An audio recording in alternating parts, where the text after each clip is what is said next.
Namiss ko tuloy yung headset ko. Okay, once again, good morning. Praise the name of the Lord our God. It is good and wonderful to see this wonderful place, having our Lord Jesus Christ in our midst, and of course, the beautiful people around us. Thank God, God is good to us. Amen? He is always faithful. Ano man ang sitwasyon sa buhay natin, God remains faithful to us. He is always with us. That is His promise. He will never leave us nor forsake us.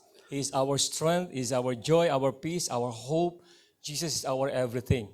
Tandaan ninyo, because you have Jesus, you have everything. Kaya walang dahilan na hindi tayo mag-rejoice, mag-celebrate because we have the source and we have the very blessing of the world. His name is Jesus Christ. Kalabitin mo ang katabi mo, sabihin mo, Jesus is with you. Amen. He is with us. Hallelujah. Amen, church. And of course, don't forget to come every Sunday in our worship celebration because as I always tell you, that first Sunday is the first, that Sunday is the first day of the week. We have to start our week celebrating the goodness of the Lord. Kaya, do not sacrifice your Sunday. Let us always give our priority. Okay? Yung first priority natin, every Sunday, give our first priority sa gawain ng ating Panginoon. And it's indeed a wisdom for us, for you to be here. You have God's wisdom. Nandito ka. Kaya I believe, punong-puno ka ng karunungan. Amen? Lahat ng punong-puno ng karunungan ni Jesus, say Amen. Wow. Bakit ko nalaman? Kasi the mere fact na nandito ka, that is wisdom. Okay? So our theme for this year is the year of wisdom and oversupplying grace. That's why every Sunday narinig nyo about wisdom, narinig nyo about grace because that is our theme. Yun ang gusto ni Lord na maintindihan natin sa buhay natin for the entire year. Lagi natin narinig ito. We need wisdom and grace. Okay, our topic for today, it is about live in the flow of wisdom and grace. We need these two, the wisdom and grace. Okay? We need them both. They are what we call inseparable. You cannot separate the two. They are intertwined. We need wisdom on your left and grace on the other side, on your right. Hindi po pwedeng may wisdom, wala yung grace. At hindi rin pwedeng yung nandiyon yung grace, wala yung wisdom. You know, when you have wisdom without grace, pwede kang maging arrogant. Pwede kang maging palalo kasi mayroon kang wisdom. Pero pag hindi mo naintindihan ng grace ng Lord, magyayabang mo yung wisdom na binigay sa iyo ng Lord. Pero pag naintindihan mo sa other side, ang grace ng Lord, tuturuan ka ng grace ng Lord na anumang wisdom na nasa iyo, magiging humble ka pa rin. At wala pa ring bibigyan kaluwalhatian, walang bibigyan kapurihan kung hindi ang ating Panginoong Diyos. So yun ang nagagawa ng grace. Okay? Remember, grace is God's undeserved kindness. It is unmerited favor. Has nothing to do with your good works. It has something to do with Jesus' finished work on the cross. Kaya yun ang kahalagahan ng grace. Ang grace hindi dahil sa gawa mo, not through your own effort, kundi sa ginawa ni Jesus. That's why we rest on the grace of our Lord Jesus Christ. That is grace. On the other side, wisdom. Ito yung wisdom, it is also a gift from God. Like grace, grace is a gift from God and wisdom is a gift from God as well. Okay? Wisdom is a spirit. You know, you can gain knowledge in the school or from the school. Sa mundong ito, you can gain knowledge. Marami kang alam, but if you don't have wisdom, walang sa yung knowledge mo. Ang wisdom, ang siyang magbibigay sa iyo, ang mag-guide sa iyo on how you apply the knowledge you gain from the school or from this world. So, yun ang kahalagahan ng wisdom. Paano mo gagamitin yung katalinuhan na nasa iyo? Pwede kang matalino, wala kang wisdom. That's why wisdom is spirit. The world cannot give us wisdom. If you have wisdom from the world, we call that worldly wisdom. Pangmundo lang. Pero ang tunay na wisdom coming from God. That's why the Bible says Jesus is our wisdom. Because the true wisdom coming from heaven, coming from God, it is a spirit. And we need it. We need wisdom. We need grace. Kung ganito ko sa inyo, parang isang taong nandun sa desert, isang taong nasa desert, may dalawang bagay lang nasa kanya. Yung isa, compass, at yung isa ay bottled water o yung water na nasa dala niyang bottle. So, sa dalawang dala niya, I'm sure makakasurvive na rin siya. Ano yung isa? Compass. Ano yung kahalagaan ng compass? Siya yung magdadirect sa kanya doon sa path na dapat niyang tahakin. Ano yung kahalagahan ng water? Siya yung hydrate sa kanya, mag-energize sa kanya. So, kailangan niya ng water, kailangan niya ng compass. At yung dalawang ito ay malaking tulong sa kanya. Pag mayroon kang compass, wala kang water, mahirap mag-survive. May water ka, wala kang compass, hindi mo na alam kung ano yung pupuntahan mo, maliligaw ka. Sa buhay natin, kailangan natin yung dalawa. The compass na sinasabi ko, it is the wisdom from God. Amen? Kaya nga ang Word of God nagbibigay sa atin ng wisdom, yung tamang direction. At yung water, yun yung grace ng Lord sa buhay natin. Ang grace ng Lord ang siya nag-i-empower sa atin na gawin ang isang bagay. So, may wisdom ka at mayroong ang grace ng Lord, wow, it will lead you to a successful living. Yung wisdom at yung grace ng Lord sa buhay mo. Now, I just want to read this scripture for you in Ephesians chapter 1 verse 7. This is one of the prayers of Paul. Ang sabi niya, I pray that the God of our Lord Jesus Christ, the glorious Father, would give you the spirit of wisdom. Kaya nga sabi ko, ang daming matatalino sa mundong ito, but they don't have the wisdom of God. Kaya ang talino nila, sabi ng Bible, lumalabas na kamangmangan. Kasi walang wisdom. Kaya sabi ni Paul sa mga taga-Ephesians, sa Ephesian Church, that God would give you the spirit of wisdom and revelation in the knowledge of Him. Revelation, a full understanding in the knowledge of kanino? Of Jesus. And that is grace. You have the full understanding in the knowledge of Jesus Christ. You know what Jesus Christ did on the cross for you. You know who you are in Christ. So that is why we need the spirit of wisdom and we need grace. And that is the prayer of Paul. And that is my prayer as well for this church, that you will have the spirit of wisdom and that you have the grace of our Lord Jesus Christ. Kaya nga, habang nakikilala mo si Jesus, lalo mo naiintindihan yung biyaya niya sa iyo. That it's not about you. It's just about Jesus. All about Jesus. Amen? Kahit anong nasa iyo ngayon, you have yung mga resources na binibigay sa iyo, even yung mga financial blessings, your health, your good relationship, it's just by the grace of our Lord Jesus Christ. By His grace. Biyaya lang ng Diyos sa iyo. Tandaan natin, every day, you have to acknowledge and to appreciate the grace that we receive from God. It's all by His grace. Kalabitin mong katabi mo, sabi mo, grace lang ng Lord. Pagtayo natin sa umaga, it's just by the grace of God. And pagharap natin sa buong maghapon, God is giving us His wisdom. Mahalaga ang wisdom. Sinabi ko sa inyo, last time nag-preach ako, di ba? In every decision you make, there is a corresponding consequence. Because God has given us free will. Nang binigay niya yung free will sa iyo, now it's up to you. Paano mo gagamitin to? You have to decide. Magdi-decide ka ng tama o mali. Pag nag-decide ka ng tama, definitely will reap good harvest. Pag nag-decide ka ng mali, you will reap bad harvest. Mayroong responding consequence. Hindi galing kay God yun. Bunga yun ng ating mga desisyon. Kaya kailangan ng wisdom. Amen? Ang sabi ni Solomon, na nakaranas ng wisdom na binigay ng Lord sa kanya at young age, he asked God to give him, instead of blessings, when God asked Solomon, anong gusto mong ibigay ko sa iyo? Alam mo, ang hiningi ni Solomon at young age, hindi sinabing bigyan mo ng maraming pera, hindi sinabing gawin mo akong sikat, hindi sinabing bigyan mo ako ng mga maraming ari-arian. Hindi ganun ang request ni Solomon. Ang anong hiniling ni Solomon? Give me wisdom and discerning heart for me to be able to lead this nation. Nalugod ang Diyos sa hiniling ni Solomon. And what did God do? Ang sabi ng Bible, God granted him wisdom. He gave him wisdom. And because of Solomon's wisdom, naging famous siya at naging wealthy si Solomon. So nagmumula sa wisdom. Kung gusto mong maging successful sa buhay, gusto mong yumaman, of course, lahat tayo gusto natin yun. Gusto natin mag-prosper. Alam mo, saan nagmumula yon? Sa wisdom ng Lord. At dadalhin ka ng wisdom ng Lord doon sa kasaganaan ng kanyang biyaya.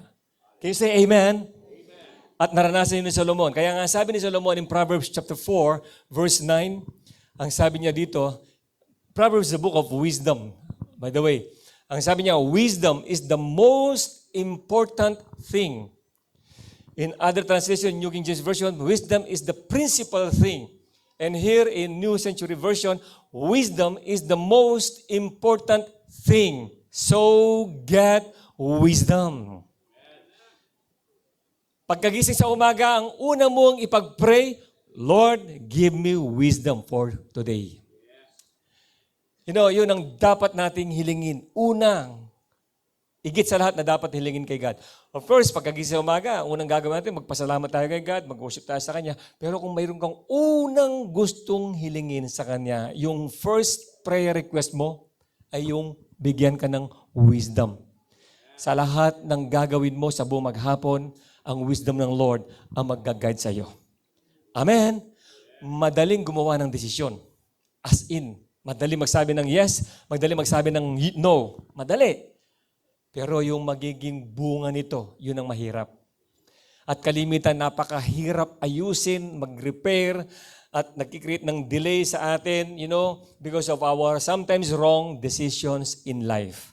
That's why we need wisdom. Can you say amen? And those who need wisdom, say amen. That should be your first request, prayer request, every morning. Lord, give me wisdom that I need this day. In all my decisions, Lord, give me wisdom. Amen, church. And that is what Solomon said. Okay? Now, let me read it for you in Genesis chapter 3, verse 9 to 11. Remember Adam and Eve, right? God created them in His likeness, and He commanded them, He instructed them to avoid the tree of the good, the tree of the knowledge of good and evil. Okay? To not eat the fruit of the tree of the knowledge of good and evil. Because He already provided them that a fruit from the tree of life. So meron ng tree of life doon, huwag nyo nang kainin yung bunga ng puno ng kaalaman ng mabuti at masama. The tree of the knowledge of good and evil. So, binigyan sila ng Lord ng wisdom. Binigyan sila, but they had their free will. Sila pa rin, di sila ginawang robot ng Lord. Amen? That is grace of God for us, church. That is grace. Anong grace ng Lord? Hindi tayo ginawang robot. Hindi tayo kinokontrol. Hindi tayo minamanipulate. Can you say amen? So, yun ang grace. Kaya nga sa church, pag pinag-exercise natin yung grace, hindi ka mamanipulate ng leader mo. Ang grace ng Lord ang mag-i-inspire sa'yo. Amen? Si God mismo. So, nasa sa'yo kung paano ka mabubuhay sa biyaya ng Lord. Kaya nga tapos na tayo doon sa leadership na nagmamanipulate tayo. Yung leadership na ikaw yung nagkocontrol sa mga tao. Tapos na tayo doon eh. Kaya ang hirap pag ganoon. Pag sa loob ng church, ang leader nagkocontrol, mahirap. Pero pag hinayaan mo na mabuhay sila sa grace ng Lord, ang Diyos ang lagi mag-guide sa kanila. So, binigyan ng wisdom itong si Adam and Eve. But what happened? Ang sabi ng verse 9, the Lord God called to Adam and said to him, Adam, where are you? Hinahanap ng Lord si Adam kasi nawawala. Where are you? Pero, question, alam ba ni God kung nasa si Adam? Of course. Of course. Tinitingnan lang ng Lord dito kung ano yung puso ng dalawa na si Adam and Eve. So, ang sabi ng verse 10, so, he said, I heard your voice in the garden, ang sabi ni Adam kay God. And I was afraid because I was naked and I hid myself. So nalaman daw ni Adam na naked siya at nagtago. But you know what? Pag pinag-aralan natin to, nang kinreate ng Lord si Adam and Eve, they were created in the image of God. Actually, Adam was created in the image of God. All of us, amen? In the image of God. So, ang glory ng Lord ay bumabalo sa kanila. Kaya yung sinasabing naked dito, actually hindi naman naked talagang walang covering eh. Ang nagko-cover sa kanila yung glory ng Lord. Pero nung magkasala sila, yung glory ng Lord nawala sa kanila. Are you listening, church? For all have sinned and fall short of the glory of God. So, yung glory ng Lord na bumabalo sa kanila, I'm sure na magkasala sila na wala yung glory ng Lord. And they began to realize na naked sila. Kasi nawala na yung glory ng Lord eh. Kapag wala yung glory ng Lord, makikita mo yung nakedness sa buhay mo. Pero pag alam mo nandiyan ang glory ng Lord, nakikita mo yung cloth of righteousness, robe of righteousness na nakasuot sa iyo. Yan ang glory ng Lord sa buhay natin. So, bakit nangyari ito? Bakit nagtago sila? Kasi hindi sila sumunod sa sinabi ng Lord. Ano sabi ng Lord? Huwag kayong kakain sa bunga ng puno nagbibigay ng knowledge about good and evil. The tree of the knowledge of good and evil. Meron ng tree of life. Yung tree of life, that is a picture of grace. Knowledge of good and evil. Look at this. The knowledge of good and evil. Actually, in the Bible, is a picture of what? Knowledge of good and evil. Knowledge of good and evil. Pag tingnan mo yung dalawang yun, this is, by the way, bago ko sabihin nyo, by the way, hindi na nila kailangan yung knowledge of good and evil eh. Hindi naman nila kailangan yun kasi nandun yung guidance ni God sa kanila. Nandun na yung wisdom ng Diyos. Amen? Amen? Kaya lang, mayroon pa silang personal interest pa na ano ba yung good, ano ba yung evil. So, ibig sabihin, nananahan pa rin sila sa sarili nila. Kaya nga yung pagharap nila sa tree of the knowledge of good and evil is a picture of a man who is trying to live under the law through his self-effort, own effort. Yun ang knowledge of good and evil. E nandito na yung tree of life. The tree of life, nandiyan yung provision ng Lord, nandun yung protection ng Lord, si God ang magsusustain. Naalala ko yung mga Israelites when they were in the wilderness, nandiyan ang provision ng Lord, pinapakain na sila, pinuprovide niya yung water sa kanila, pero anong nangyari? Hindi pa rin sila naniwala kay God. Ang pinipilit pa rin nila yung kanilang kayang gawin, hindi yung kayang gawin ng Diyos sa kanila. Nawawala yung wisdom. And because of that, ano nangyari sa mga Israelites? Instead of 18 days, 16 days in the wilderness, it took how many years? 40 years bago sila nakapasok sa Promised Land. Nawala na yung first generation, except Joshua and Caleb. So nawala na sila. Yung first generation, walang nakapasok. Dalawa lang. Only Joshua and Caleb. Why? Because of what? Because of disobedience and unbelief. O because of disobedience and unbelief. At yun ay kawalan ng wisdom. Nawala yung wisdom. So si Adam and Eve, nawala yung wisdom. Why? Anong nangyari? Diniceive sila ng serpent. Of course, yung serpent, ginamit siya ng kaaway. Na-deceive itong si Adam and Eve. Nakinig sila. Instead ng boses ng Lord ang pinapakinggan, ibang boses ang pinakinggan nila. Kaya mag-ingat tayo, Christian. Madaming pwede mag-influence sa'yo ng mga boses sa paligid mo. Pero pakinggan mo ang boses ng Lord na nasa iyo. Yung inner knowledge of God. Yung inner consciousness ng Lord that is from your spirit. Ang Lord ay nagsasalita din sa iyo. Sa Kanya ka makinig. Hindi kung kani-kanino. Amen? Hindi ko naman sinasabing huwag natin pakinggan yung mga ibang nagbibigay ng advice. But depende rin sa mga taong nagbibigay ng advice sa iyo. Sometimes, kahit sa lupa ng church, piliin mo yung taong hihingan mo ng advice. Baka maling tao malapitan mo. Maganda yung may mga counsel tayo, may mga advisors tayo, pero depende sa mga advisors natin. Kinakailangan yung advisor natin talagang alam mo, mature siya kay God. At alam mo talagang lumalakad siya sa wisdom ng Lord. Hindi bawat nag-a-advise sa'yo, pinapakinggan mo. Can you say amen? Okay, tingnan mo ang katabi mo, sabi mo sa kanya, Maganda yung may advisor. Pero ang una mong pakinggan, si Lord. And especially yung word na napapakinggan mo, doon ka makinig. Kasi ang dali lang na may maghihikayat sa'yo, sasama ka. Pero hindi mo alam, na-deceive din yung tao eh. Right? Itong si Adam and Eve, ang una na-deceive si Eve. Na-deceive siya ng serpent. Tapos si Eve na-influence niya ni Adam. Hahawa na yan. Tapos sa may, pasa-pasa, hawa-hawa. Kung sino-sino na yung madadamay dyan. Eh, kung may mga anak pa yan, baka nadamay pa yung mga anak. Nauna kay Eve, natukso siya. Kinain niya yung tree, yung fruit. Tapos, tinukso si Adam. Eh, kung may mga anak pa yan, tuloy-tuloy na-influence yung buong pamilya. Bakit? Nagsimula sa isang taong nakinig sa maling payo. And because of that, buong pamilya madadamay. At yun ang nangyari dito. Nagkasala si Adam and Eve. That's why, sabi ni Adam, I heard your voice in the garden and I was afraid because I was naked and I hid myself. Verse 11.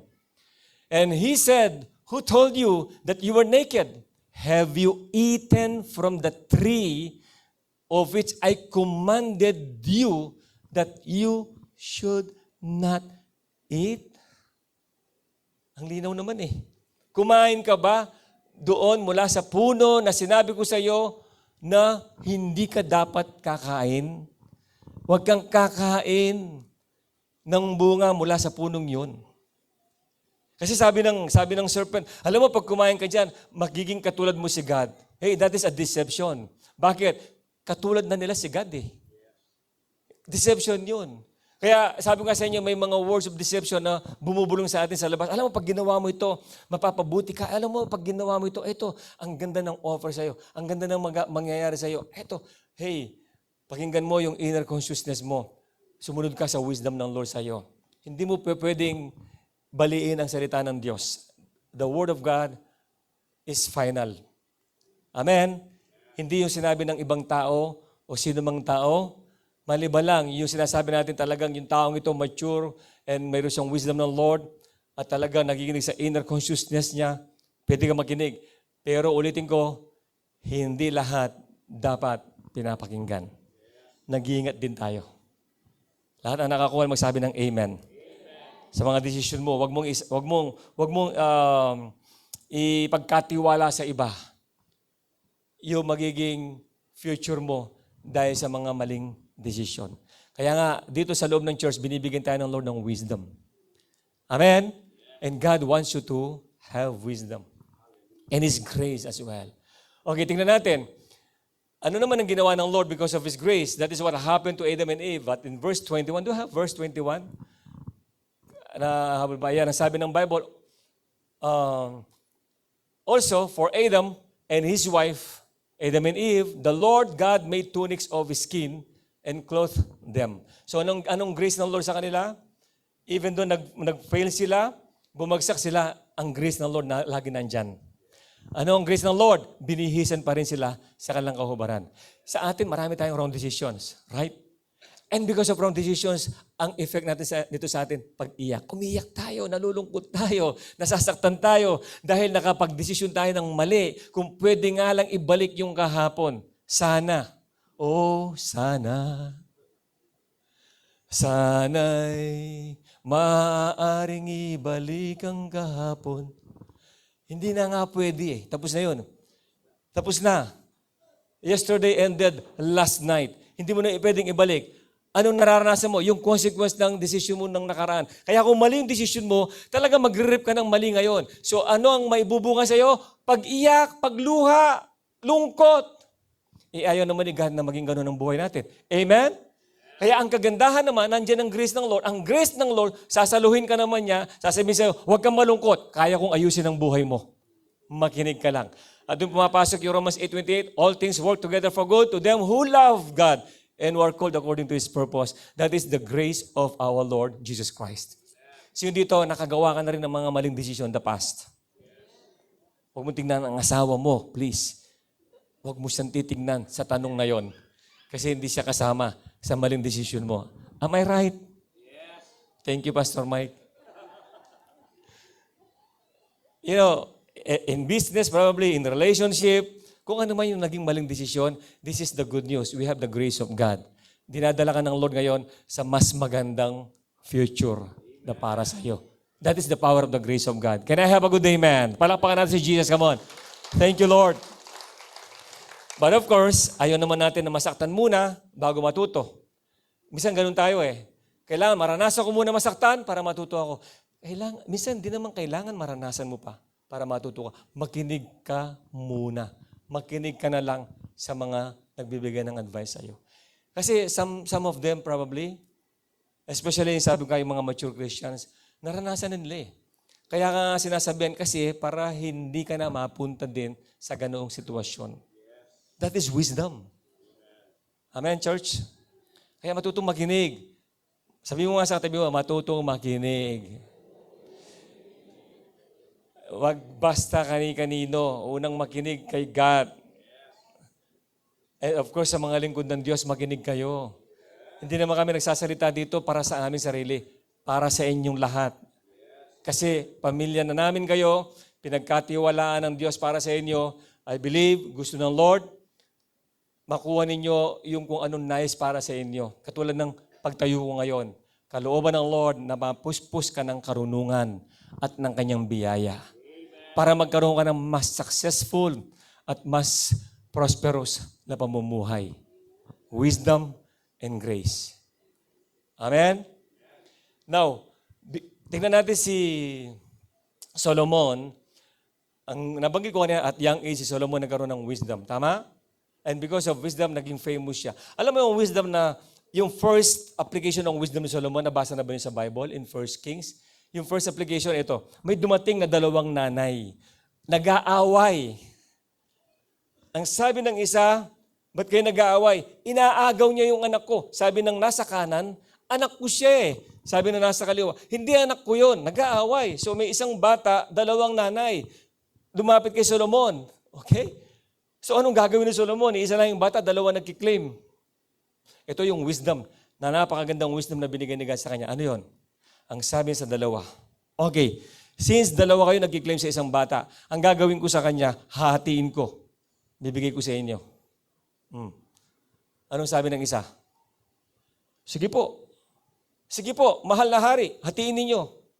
Hati na lang kami. Sabi ng isa, ay wag po, wag po, wag po. Wag yun ang sasaktan yung bata. Ibibigay ko na lang sa kanya. Sa tingin nyo, sino sa dalawa ang tunay na nanay ng bata? Yung pangalawa. At because of that, sabi ni Solomon, kunin yung bata, ibigay ninyo doon sa pangalawa.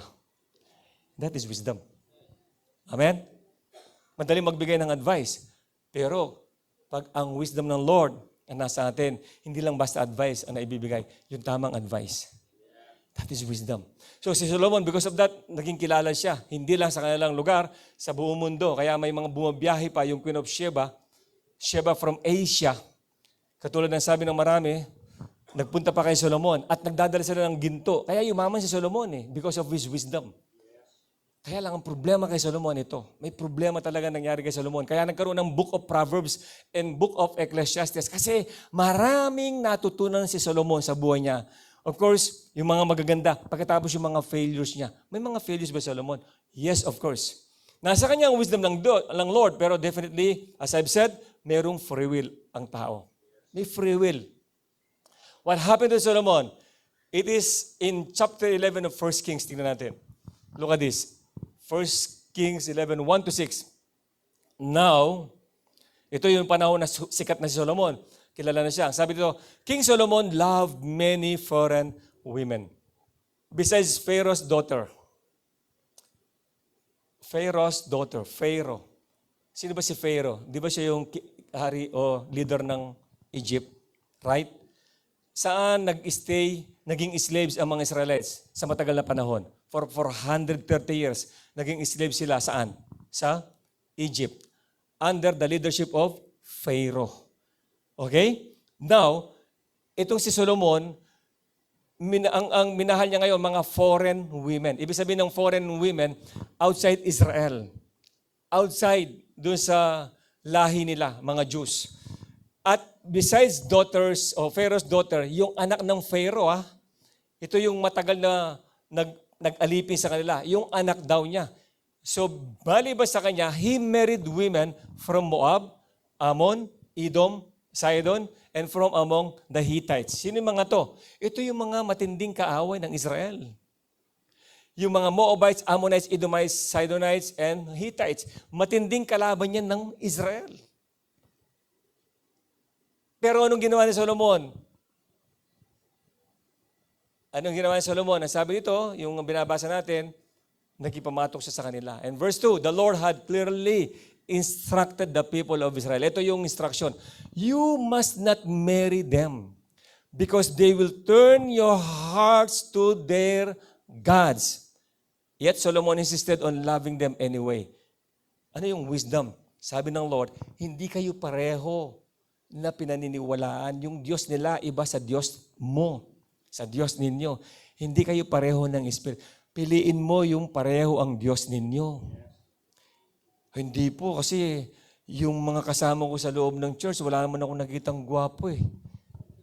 Pero po yun, kahit hindi po nag-church, ang gwapo po niya, ang bait pa po, talagang napaka-sweet niya. Tingin ko po talaga siya po yung will ng Lord sa akin. Di ba? Marami na tayo narinig na ganyan. At siyempre dahil gusto ka niya at magpapagitang gila. Sorry this is, nagsasalita ako sa inyo base sa mga nakita na.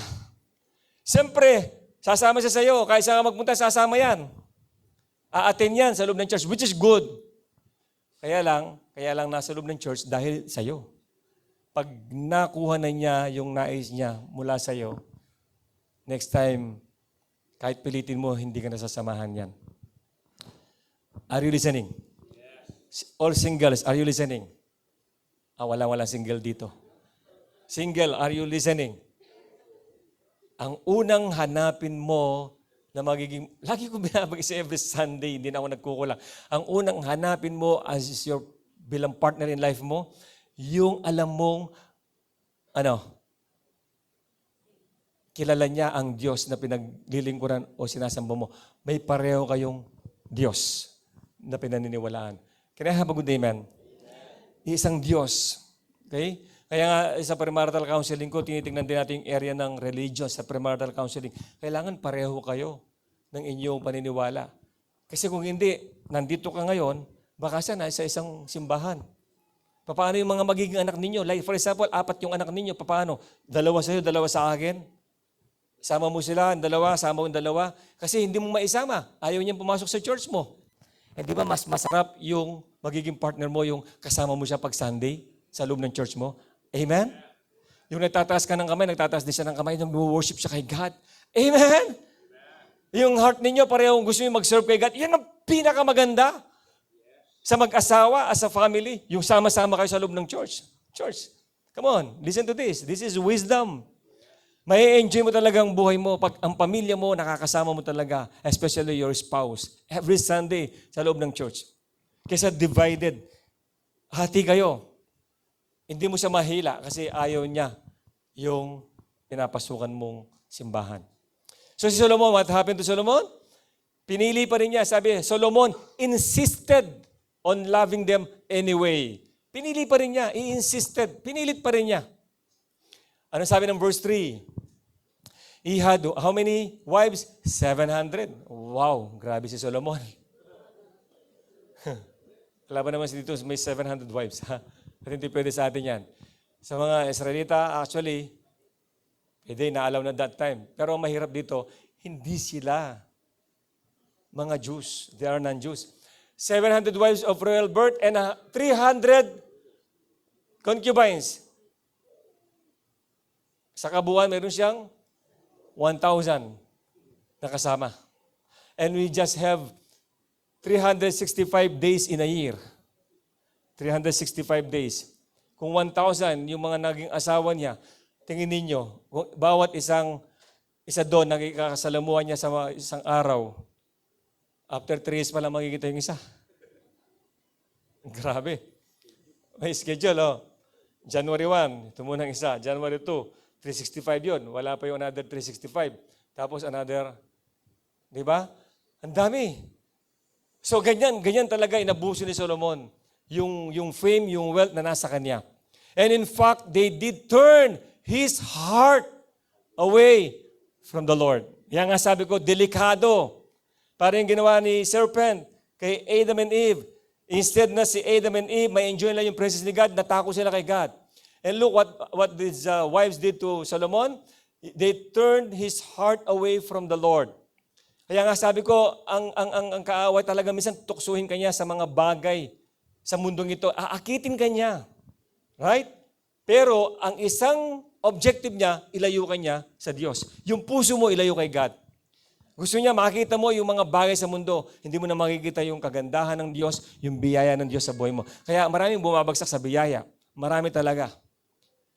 Si Solomon, naranasan niya ngayon. Ang verse 4, it says, verse 4, in Solomon's old age, they turned his heart to worship other gods instead of being completely faithful to the Lord, his God. Di ba ang ganda pag ang mag-asawa sasabihin ng isa, Han, gusto kong mag-serve kay God. Tapos kung kapareho mo siya, sasabihin, sige, susuportahan kita. Sige, nasa likod mo ako. O kaya, sige, sabay tayo. Di ba? Pero kung hindi kayo parehas, sasabihin mo, Han, gusto kong mag-serve kay God. Ay, wag muna. Ang dami natin pangangailangan. Tsaka na. Magtrabaho ka muna. Kasi pag nag-serve ka dyan, mawawala na yung time mo sa trabaho, mawawala na yung time sa family. Wag muna. So, may mga pwedeng mga hindrances na mangyayari sa'yo. Pero kung kapareho mo siya, ipupush ka pa niya. Can I have a good amen? At kapag pareho kayo ng paniniwala, hindi mo na kasi kailangan pilitin niyang gumising sa pag-Sunday. Hey, gising na. Saan tayo pupunta? Punta tayo sa church. Pagod ako eh. Alam mo naman kagabi, pagod napuyat tayo. Nadami kong ginawa kahapon. Bukas madami ka. Hey, pag pareho ka ng paniniwala, baka mas una pa siyang gigising sa'yo. Hindi mo na kailangan remind. Can I have a good amen? Minsan pa, tingnan mo ang katabi mo, sabihin mo,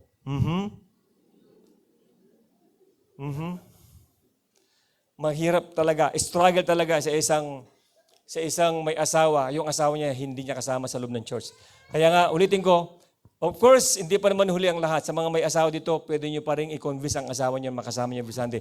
At especially, yung wala pang asawa dito, pakinggan mo ang mensahe niyan. Piliin mo yung taong sasamahan ka sa Diyos. Sa pagsamba sa Diyos at sa mga gawain para sa Diyos. Can you say amen? Now, look at this. Okay? Solomon's old age, in Solomon's old age, they turned his heart to worship other gods instead of being completely faithful to the Lord, his God, as his father David had been. Verse 5. Solomon worshipped Ashtoreth, the goddess of the Sidonians, and Molech, the detestable god of the Ammonites. Verse 6.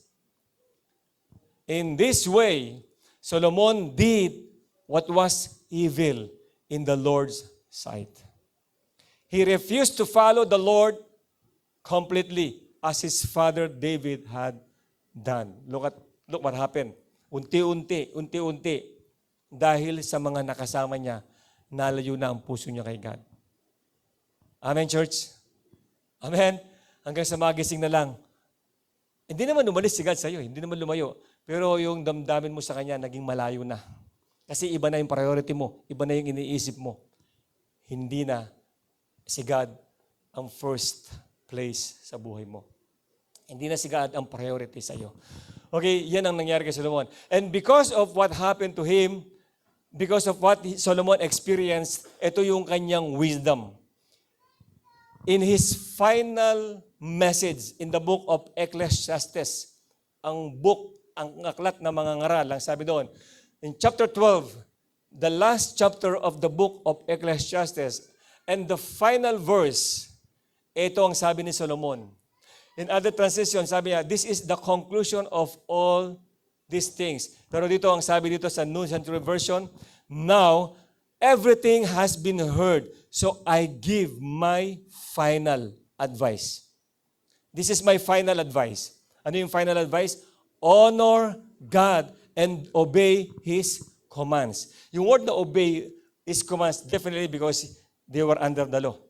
Ibig sabihin, sumunod ka lang kay God. Of course, sa ating panahon ngayon, we are not under the law. Ang ibig na sabihin nito, sumunod tayo sa instruction ng Lord sa buhay natin. Sa word na binibigyan ng Lord sa atin. Amen? Kaya sabi niya, ito yung pinaka-final advice ko, honor God. Sa ibang translation, fear God. But the word fear is honor, worship. Make Him your priority. So yun ang final advice ni Solomon. Unahin mo si God sa lahat ng bagay at makinig ka sa Kanya because this is all people must do. Si God muna at sa Kanya ka makinig. At ang sabi ng Proverbs chapter 9, ito yung Book of Wisdom. Chapter 9 verse 10, ang sabi niya, sabi ni Solomon, the fear of the Lord is the beginning of wisdom. Okay, the word fear, hindi naman ibig sabihin matakot ka kay God. No, hindi tayo dapat matakot kay God. Hindi siya nakakatakot. Yung word na fear dito, in other translation, the honor, worship, reverence. Okay? At tingnan natin to sa ibang translation. Tingnan natin. Let us read it from other translation. The Passion Translation, look at this. The starting point for acquiring wisdom is to consume with awe as you worship Yahweh. Ang ibig sabihin dito, para magkaroon ka ng wisdom, mamangha ka sa kabutihan ng Diyos sa iyo. As you worship Him, mamangha ka sa kagandahan ni Jesus sa buhay mo, and that is wisdom. Pag na-appreciate mo ang grace ng Lord sa buhay mo, namamangha ka sa kagandahan ng Lord, sa Kanyang ginawa doon sa cross, that is wisdom. Yung sinasabi niya, the fear of the Lord is the beginning of wisdom. Yung fear dito, yung clear understanding about Jesus. Clear understanding of who He is and what He has done on the cross for you. Kaya nga, ang tao nakakuha ng biyaya ng Lord, mayroon siyang wisdom. Can I have a good amen? That is the beginning of wisdom. Beginning of wisdom. Okay? To receive the revelation of the Holy One, you must come to the one who has living understanding. Wisdom and grace. Can I say amen? Amen. This is God's instruction to the Israelites. In Deuteronomy, now, we learn from Solomon now, no? Huwag na tayong magiging katulad ng nangyari kay Solomon. Kahit anong akit ng mundo, let's fix our eyes on Jesus. We have to apply the wisdom na binigay ng Lord sa atin. Ang wisdom doon, si God palagi ang priority sa buhay natin. Kahit anong i-offer mo sa akin, kahit ano pa yung sasabihin mo makakabuti sa akin, kapag hindi si God ang first priority, hindi rin magiging maganda ang outcome niyan sa buhay mo. Pag si God ang inuna mo, lahat aayusin niya sa buhay mo. Pag nauna yung wisdom, mag-overflow yung grace sa buhay natin. Can you say amen? Of course, nasa grace tayo. Pero kahit nasa grace ka kung wala yung wisdom, kaya yung iba nasa grace pero wala yung wisdom, sasabihin, nasa grace naman tayo eh. Okay lang yan, forgiven na tayo eh, righteous na tayo eh. Hey, where is your wisdom? Okay lang, nasa grace ka, sige gawin mo, kahit alam mo hindi dapat gawin. Sige, mag-decide ka kahit alam mo hindi dapat mag-decide. Kasi nasa grace naman tayo eh. But question, where is your wisdom then? Where is your wisdom? Okay? Now, dahil mali yung mga decision mo, huwag kang mag-expect na magiging tama yung outcome nito para sa'yo. Mali yung decision eh. Are you listening, church? But we are in the grace of God. Yes, of course. We are in the grace of God. That's why God wants you to have His grace and His wisdom. Yung nasa biyaya ng Lord, i-apply mo yung wisdom na binigay ng Lord sa'yo. Ano yung wisdom na nasa biyaya ng Lord? I-enjoy mo ang grace ng Lord. Not to rely on your own strength, on your own effort, or yung wisdom mo. You have to enjoy His grace, but not to the point na gawin mo yung mga gusto mong gawin na hindi na naaayon sa kalooban ng Lord. Don't do that. Ayaw ng Lord na masasaktan ka. Ayaw niya. Because He cares for you. He loves you so much. Can I have a good amen? Alam ba ni God na babagsak si Adam and Eve? Alam niya. Wala namang bago kay God. Walang surprises kay God. He is omniscient, all-knowing. Alam ba niya na magkakasala si Solomon? Alam niya. And by the way, even si David bumagsak sa kasalanan. He committed murder, he committed adultery. Alam na ba ni God yun? Alam niya. Ang kagandahan kay David, naintindihan niya ang grace ng Lord. Kaya naibangon siya ng Lord. Naintindihan niya yung grace. Kaya nga ang grace ng Lord, sa mga oras na bumagsak tayo, iaangat pa rin tayo. Pero hindi rin masaya si God na kailangan bumagsak ka muna para matuto. Kailangan masaktan ka muna para matuto. Hindi na. Kapag ang katabi mo kabataan, kalabitin mo, kapag single pang kabataan, sabi mo, hindi kailangan mag-try lang muna para matuto. Okay? Try and try until you die. Huwag kang mag-try. Matuto ka na makinig. Tamang desisyon ang gagawin mo sa buhay mo. Amen? Can you say amen? Now, may wisdom sa God na binigay sa mga Israelites. In Deuteronomy chapter 11, verse 18 to 21, ito ang sabi ng Lord, wisdom to sa buong family. Take these words of mine to heart and keep them in mind. Ilagay nyo sa puso, ilagay sa isip. Write them down. Isulat ninyo. Kung wala kayong papel, sa cellphone na lang. Tie them around your wrist. Ilagay nyo sa wrist ninyo. Wear them as headbands as a reminder. Ang ibig sabihin ng Lord, ang aking mga salita, dapat lagi nyong nakikita. Lagi nyong naaalala. Lagi yung name-meditate. Amen, church? Yan ang gawin nyo, sabi niya. Isulat ninyo sa inyong, ilagay sa wrist, ilagay sa inyong headbands as a reminder. Okay, write them down. Ang sabi ng verse 19. Verse 19, teach them to your children and talk about them where you're at home or away, when you lie down or get up. And I believe God was talking to the parents. Parents, sabi nga ng Proverbs, di ba, pag mayroon tayong child's dedication, train a child the way he should go, so that when he is old, he will not depart from it. Ang hirap pag ang anak mo tumanda na, hindi mo nadala sa tamang instruction ng Lord, sa tamang disiplina. Mahirap baliin. Gawin niya yung gusto niyang gawin. Pero kapag bata pa yan, sinanay mo makinig sa'yo, at yung advice mo galing sa Word, naku, pinagpala ka at pinagpala ang anak mo. Kaya ang kalooban ng Lord sa atin, bata pa lang yan, i-guide mo na. Dalhin mo na siya sa admonition of the Lord, sa training ng Lord para sa Kanya. Kaya say amen. Huwag yung iwan yung mga anak nyo pag nagpupunta ka ng church. Huwag sabihin, hey, diyan ka muna ha. Oy, Yaya, alagaan mo muna yung anak ko. Diyan muna, pupunta ako ng church. Hey, huwag mo silang iwan. Isama mo sila. Lahat ng parents say amen. Isama mo sila. Hindi, kasama naman po nila yung daddy nila dun eh. Isama mo yung daddy. Pilitin mo. Kaya mo naman eh. By the grace of God. Kaya mapalad yung nandito, nakasama niya ang kanyang asawa. Lahat ng mapalad say amen. Wow. Laki ng boss ni Pastor Mike ha. Talagang, kamagalala, narinig ka ni Sister B sa tabi mo naman. Mapalad si Pastor Mike dahil nakasama niya si Tita B sa Lord at naging katuwang. Dahil na nakilala ni Tita B si Pastor Mike, hindi rin sila pareho pa noon ng malalim sa Panginoon, right? Naalala ko noon, nakasama natin si Tita B, di ba? Sa isang church doon. Medyo hesitant siya. Pero ngayon, grabe yung commitment ni Tita B sa Lord. Bakit? Kasi napunta siya sa tamang tao, si Pastor Mike. Amen, Pastor Mike? Okay, you may now kiss the bride. Ako naman nag-appreciate ng wedding nila eh. Hindi totoo naman, di ba? Pero of course, andyan naman yung grace ni God palagi sa atin para i-guide tayo na gawin ang mga bagay na yan. Sabi niya, talk about them when you're at home or away, when you lie down or get up. Verse 20, write them on the door frames of your houses and on your gates. Grabe, no? Lagay mo lahat. That's verse 21. Then you and your children will live for a long time. Long time. Lahat ng gusto mabuhay na matagal, say amen. You and your children will live for a long time. Kailan mangyayari yun? Kapag yung buong pamilya, tayo at mga anak natin, ay nag-guide tayo ng Word of God.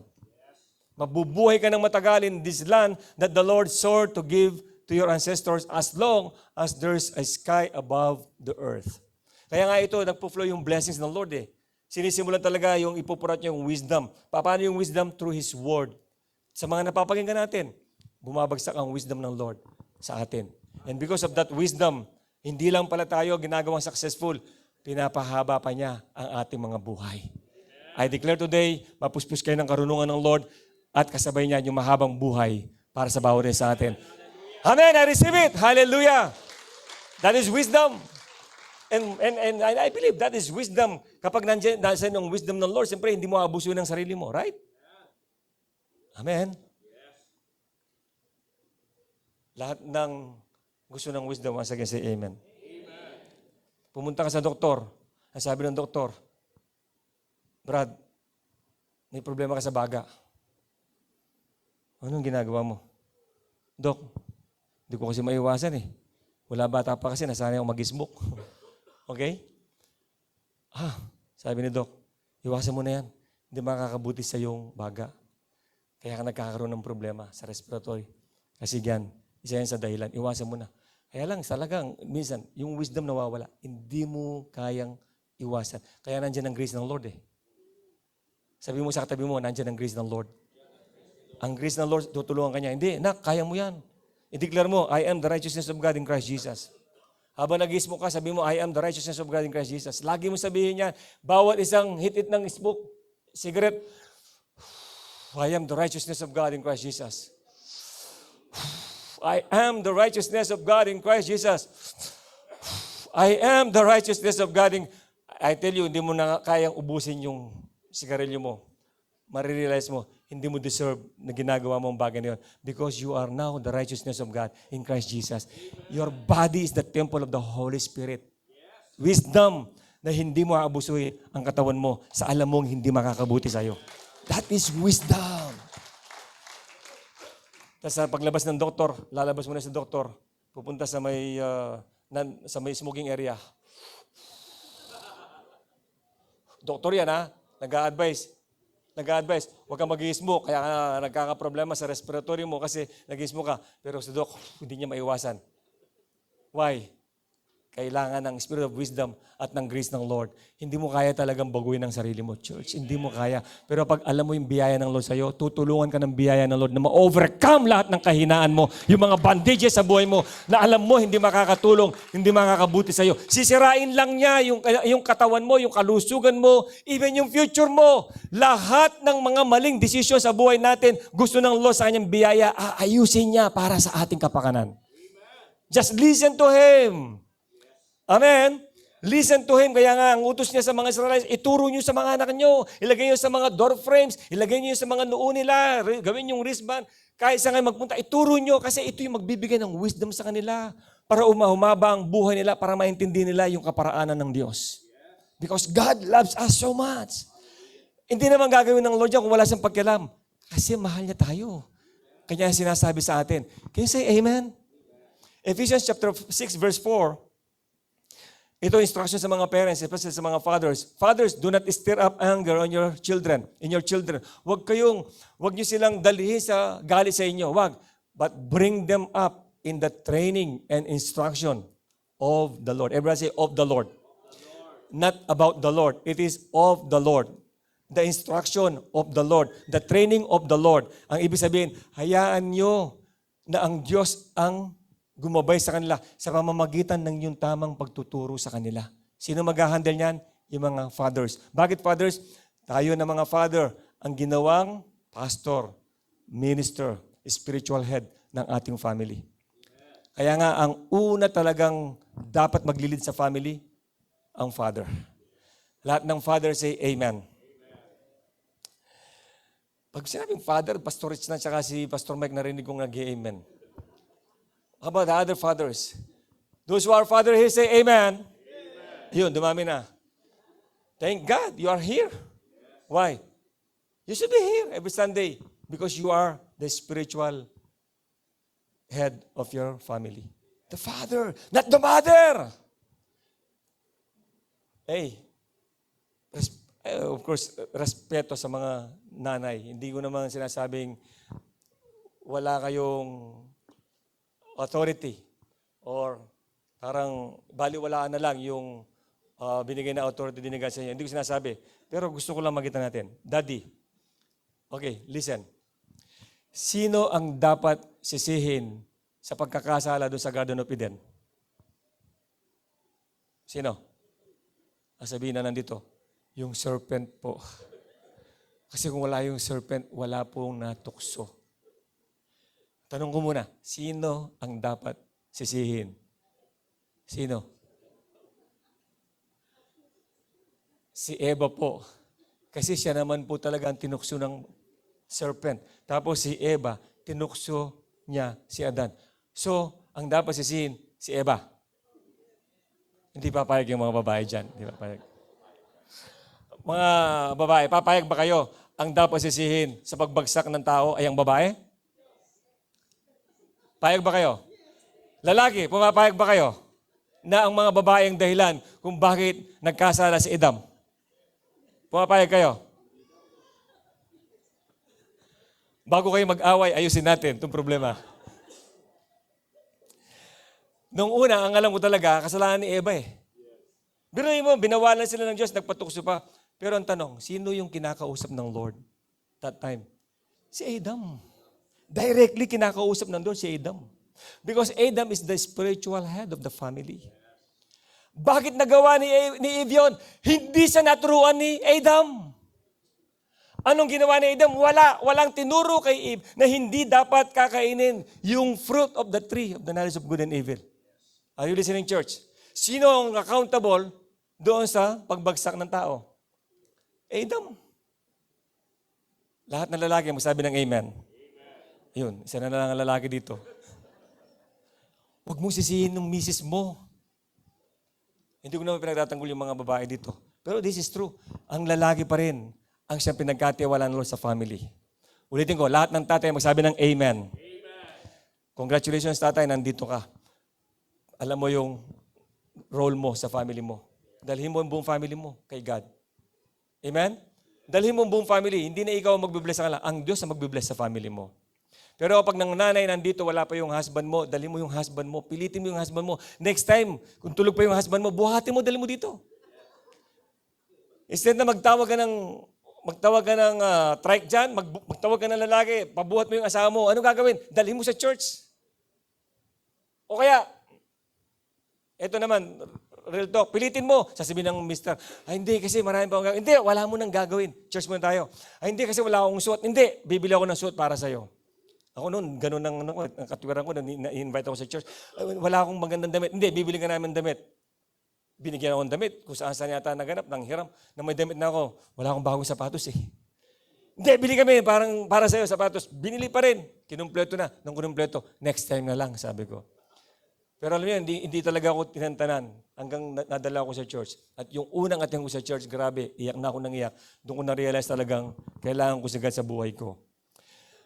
Yung mga asawa ninyo, gastusan ninyo. Ang ibig sabihin gastusan, sige kung ano yung kailangan nila. Kung pwede, Han, church muna tayo. Pagkatapos mag-church, sige, lilibre kita ng pagkain. O di ba? What about that? Pwede? Pwede? Hey, mga misis, say amen. Say amen. Pero siyempre, ang challenge ko sa inyo, kailangan maging magandang example din tayo sa Kanya. Right? Kailangan maging magandang example din tayo sa Kanya. Okay? So, bago ko sinasabi ito, kasi ito yung kahalagahan na ang tatay at ang nanay ay nakukuha nila yung word at ang wisdom ng Lord at naibababa sa kanilang mga anak. The entire family will be blessed because of this. Can you say amen? So that is the instruction. Okay? Huwag niyo hayaan magalit sa inyo. Bring them up in the training and instruction of the Lord. Anong training? It's not about the Lord. It is the training instruction of the Lord. Ano yung instruction ng Lord sa atin ngayon? The grace of God upon us. That is the training of the Lord. Yung training is the Word of God. Hindi yung, alam mo yung training na binigay natin sa dati, palo dito, palo doon, palo. Ang may nagtanong minsan, pwede ba madisiplina ang bata na hindi paluin? Di ba dapat paluin? Dapat paluin. Alam mo, sabi ng Bible, kasi ito. Sabi kasi ng iba, si Lord dinidisiplina tayo sa palo. Kaya yung iba daw, kapag may mga problema ang pinagdadaanan, ito talaga ang palo ng Diyos sa akin, pinapalo ako ng Lord. Alam mo ba kapatid, pag pinalo ka ng Lord, di ka na makakatayo. Di ka na makakatayo. Hindi na mamalo ang Diyos. As in literal na sasaktan ka. Tayo lang nasa isip natin palo kasi nailagay sa Old Testament. Alam mo ba yung sinasabing discipline? Yung sinasabing palo ng Hebrews? Alam mo ang ibig sabihin nun pag pinag-aralan mo? Yung palo na sinasabi, yung training ng Lord through His Word. Ang pagtitrain ng Lord sa mga anak niya na nasa atin ay sa pamamagitan ng kanyang salita. Hindi kanya sasaktan para madisiplina ka. Alam mo, ang bata, kahit paluin mo, pag hindi mo tinuruan ng Word of God, hindi pa rin yan madidisiplinan ng maayos. Can I have a good amen? Ang dahil mga magulang, problema yung mga anak, problema. Bisya, paano ko babaguhin ang anak ko? Wala, hindi mo kayang baguhin yan. Dalhin mo sa church, hayaan makapakinig ng Word, babaguhin siya ng Lord. Pinalo mo na siya kung saan, lalong gagrabe yan. Habang pinapalo mo yan, lalong nagre-rebelde sa loob niyan. Lalong mong pinapahamak. Maghahanap ng ibang mga kasama yan, iiwan ka na. Ang talagang disiplina, dalhin mo siya kay Lord. Makinig siya ng Word of God. Ang Lord ang magtitrain sa kanya. Siya ang magdidisiplina sa anak mo. Can I have a good amen? Kaya hindi naman totoo yung paluin para magbago. Hindi. Punuin mo ng Word of God para magbago. Okay? Sa mga bandang huli ng ating pag-uusap, in Luke chapter 2, look at this. Chapter 2, verse 40. Ito yung maganda na makita rin natin about Jesus Christ. Sabi ng Bible, the child, our Lord Jesus Christ, grew and became strong in spirit. Filled with what? Wisdom. And the grace of God was upon him. Si Jesus na mismo Siya mismo, lumaki siya, punong-puno ng strong in the spirit then filled with wisdom. And the grace of God was upon him. Wisdom and grace. Wisdom and grace. Bakit na kay Jesus? Alam niyo ba si Jesus Christ, many times kahit busy siya, may mga panahon na pupunta siya sa isang lugar, kakausapin yung daddy niya. Amen? And Jesus went into a solitary place to pray. Kahit ang daming, nandiyan yung crowd, merong na gustong humingi ng healing, merong gustong humingi ng pagkain, pero there are times aalis si Jesus. Pupunta siya sa isang solitary place to talk to his dad. Why? Alam niya yung priority niya. At ginagawa, yun ang gusto niya maging example sa atin. Kahit anong kabisihan mo, kahit anong ginagawa mo, bibigay mo yung priority mo na makinig sa Diyos, sa kanyang instruction sa iyo. That's why he was full of wisdom. Okay, say amen. Hindi dahil dami mo nang ginagawa. Alam mo, hindi ko alam, pero papaano natin ngayon na may meditate pa yung Word of God sa dami ng mga ginagawa natin sa maghapon? Meron pa ba tayong time magbasa ng Word of God? Meron? Meron? May time na nakakapag-meditate tayo? Sa dami ng mga naging kaabalahan sa labas, tapos may social media, may time pa ba tayo mag-meditate ng Word? Come on. Si Jesus Christ, kahit anong kabisihan ng mundo, still alam niya ang priority niya. Makinig sa daddy niya. That's why he was full of wisdom. And the grace of God was upon him. Okay, tingnan natin dito bilang illustration. Sa John chapter 8, there was a woman who was caught in the act of adultery, and all of us, some of us are already familiar with this, okay? Babaeng nahuli sa akto. Akto. Huli sa akto ng pangangalo niya. At kinaladkad ng mga Pharisees, dinala sa temple kung saan nangangaral si Jesus, kinaladkad yung babae, talagang kasi pinapahiya nila yung mga ganon pag nahuhuli. So nandun si Jesus, dinala sa harap ni Jesus, at tinatanong kay Jesus, Jesus, anong magandang gawin sa babaeng ito? Di ba sabi ng kasulatan, ang sino man nahuli sa pangangalo niya, dapat batuhin hanggang mamatay. That is in the scripture, under the commandments of God given to Moses. Pag nahuling babae sa pangangalo niya, babatuhin yan in public hanggang mamatay. Wala kang kasalanan. So itong mga Pharisees, para questionin yung wisdom ni Jesus at yung grace, dinala sa harap niya. Jesus, anong gagawin namin? Ayon sa batas, babatuhin yan para mamatay, which is legal. Pag sinabi ni Jesus, huwag niyong batuhin, Jesus, ikaw mismo, bina-violate mo yung sinabi mo sa batas. Pag sinabi ni Jesus, sige, batuhin niyo, tingnan niyo, nasa ng grace. Kailangan natin ng wisdom dito. Are you listening, church? At anong ginawa ni Jesus? When Jesus had raised himself, wala pa muna ito. Anong ginawa ni Jesus? Okay? Kasi hindi ko nalagay dito. Do we have verse 7? Verse 7. Baba nga tayo. Yeah, verse 7. When they kept on questioning Jesus, he strengthened up and said to them, ito sabi ni Jesus, ito yung wisdom. Babatuhin siya o hindi? Anong sabi ni Jesus? Let any one of you who is without sin be the first to throw a stone at her. Is that wisdom? Is that wisdom? Kung sino sa inyo dito ang hindi nagkasala, siya ang unang bumato. Alam natin yan. Familiar tayo dyan. Tanong, may bumato ba sa kanya? Mula matanda hanggang bata, walang bumato. Bakit? Lahat nagkasala. Lahat guilty sa pagkakasala. May wisdom ba binigay doon si Jesus? May wisdom. Amen? May wisdom. Kaya wisdom din sa atin, of course, huwag na natin tignan ng kahinaan ng iba. Kasi may kahinaan din naman tayo. I-guide natin sila kay God. Turuan natin sila mabuhay sa biyaya. Huwag din natin husgahan ng iba sa mga pagkakamali kasi nagkakamali din tayo. It's just by the grace of God. Tapigin mo ang balikat ng katabi mo, sabihin mo sa kanya, kuha mo yon. Kuha mo yon. Minsan kasi ang problema ng mga sorry, hindi naman Kristiyano, mga Pilipino, ang sarap pag-usapan yung buhay ng iba. Yung kapalpakan ng iba, yung kahinaan ng iba. Pero hindi mo nakita, ikaw din, ang dami mong kapalpakan, ang dami mong kahinaan. Mas maigi pa, wag na silang pag-usapan. Can I have a good amen? Delikado ang nagkikisama sa grupong pinag-uusapan ang buhay ng iba. Ulitin ko, delikado ang sumasama sa grupo na ang pinag-uusapan ay buhay ng iba. Huwag ka nang sasali. Kapag ang grupong yan pinag-uusapan ng buhay ng iba, umalis ka na. That is no longer your business. Na pag-usapan ng buhay ng iba. Can you say amen? Dahil kapag sumali ka sa grupong yan, pag alis mo, ikaw naman ang pag-uusapan nila. Ganun ang trabaho nila eh. So huwag ka nang sumali sa kanila. That is wisdom. That is wisdom. At huwag niyong huhusgahan ng sino man sa kanyang kahinaan, pagkakamali, dahil ikaw may kahinaan din. May mga pagkakamali. There is the grace of God. Huwag na tayo mag-isaw-saw sa mga usapin o anumang mga problema para sa iba, patungkol sa iba. That is wisdom. Amen?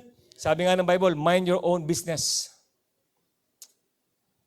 Kaya, minsan kasi, sarap pakinggan. Anong bago ngayon? Ganun? Talaga? Oo, kala ko.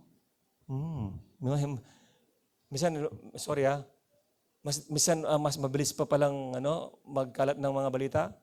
Hindi lang mga babae, mga lalaki din pala. Tahimik lang, oh. Kasi yung pagkakaiba, yung babae, ay talaga, ganun? Oh, talagang ganun sila eh. Yun ang pero yung lalaki, tahimik lang. Okay. Brad, alam mo ba na Brad? Ganun ba? Kaya yung mga pananahimik na yan, ang laki ng nagagawang epekto sa iba. Pag may pinag-uusapan sa buhay ng iba, katulad ng mga Pariseo, anong business na sa babaeng yon? Huwag ka nang sumali. Wisdom ang hindi ka sumasali sa sino man pinag-uusapan ng buhay ng iba. Pag-pray na lang sila kung ano man problema sa kanila. Can you say amen? Amen. Kaya sa loob ng church, sabi mo, ipag-pray. Sabi niyo, ipag-pray. Hindi yung pinuntahan ka, Brad, may problema ako ipag-pray mo. Ano yung problema? Brad, masyalan eh. Hindi ko pwede. Hindi, tayo lang nakakaalam yan. Ano yung problema mo? Brad, talaga tayo lang huwag ka tayo lang nakakaalam. Sinabi yung problema, prayer request. Tayo lang nakakaalam. Dumating na araw, yung lalaking yon, meron ako sana sasabihin sa'yo, kaya lang, medyo sensitive. Hindi, tayo lang nakakaalam. Sigurado ka, tayo lang nakakaalam. Sasabihin naman sa isa, tayo lang nakakaalam. Yung isa, sasabihin sa isa, tayo lang nakakaalam. Tayo lang nakakaalam. Tayo lang nakakaalam. Hanggang sa kauli-ulian, ma-realize mo, isa na lang sa grupo ang hindi nakakaalam. Lahat nakakaalam. Ba't ganon? Pero, thank God, sa TLBY, walang ganon. Kalabitin mo, katabi mo, walang ganon sa TLBY. We live in wisdom and in grace. Kung dati ganon ka, sabi mo sa katabi mo, kung dati ganon ka, ngayon hindi ka na ganon. Wisdom! Kung makakabuti yung mga pag-usapan, pero yung kasiraan ng iba, kahinaan ng iba, kapalpakan ng iba, huwag niyong pag-usapan. Pag-pray natin, we have the wisdom of God and we have His grace. Kaya sabi ni Jesus Christ, ang sino mang walang kasalanan, siyang unang bumoto, walang nakabato sa Kanya. And last verses, nababasa natin, verse 10 and 11, anong sabi ni Jesus sa babae? When Jesus had raised Himself up and saw no one but the woman, He said to her, Woman, where are those accusers of yours? Nasaan sila? Ang sabi ni Jesus, has no one condemned you? Wala ba nag-condemn sa'yo? Verse 11, ang sabi ng babae, no one, Lord. No one. Alam mo kung sinong dapat mag-condemn sa babae? Yung hindi nagkasala. Are you listening, church? Yung mga makasalanan, wala silang kakayahang mag-condemn kasi sila din nagkasala.